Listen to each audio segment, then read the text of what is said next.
एक बार एक हिरण जंगल में पानी की तलाश में भटक रही थी।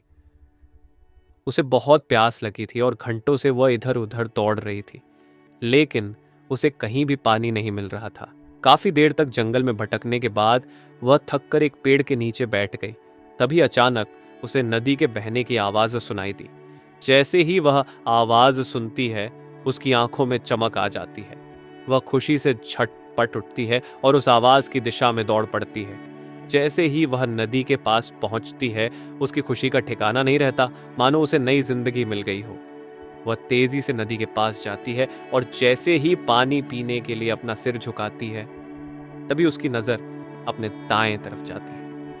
वह देखती है कि एक शिकारी तीर लेकर निशाना साधे खड़ा है। ये देख उसका दिल तेजी से धड़कने लगता है। वह जल्दी से बाईं तरफ देखती है और वहां उसे एक शेर नजर आता है जो झाड़ियों के पीछे छिपा हुआ है। अब वह डर से कांप उठती है। वह सोचती है कि अब क्या करूं।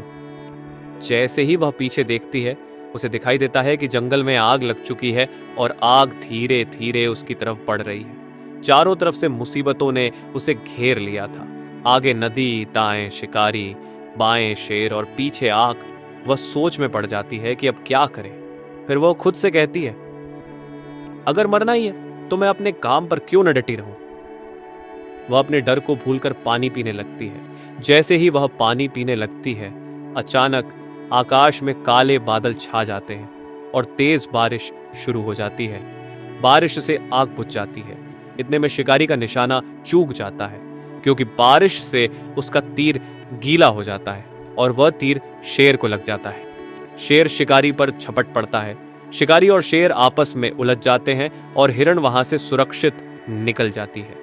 जब हिरण ने अपना सिर उठाया तो उसने देखा कि दाएं तरफ शिकारी नहीं था। बाएं तरफ शेर भी गायब था और पीछे की आग बुझ चुकी थी।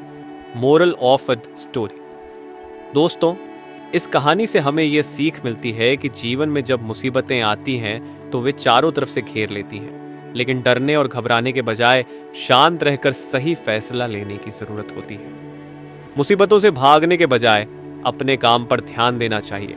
जब आप अपने लक्ष्य पर केंद्रित रहते हैं तो समस्याएं खुद ब खुद खत्म हो जाती हैं। तो दोस्तों, उम्मीद करता हूं कि यह कहानी आपको प्रेरित करेगी। स्पार्कल्स।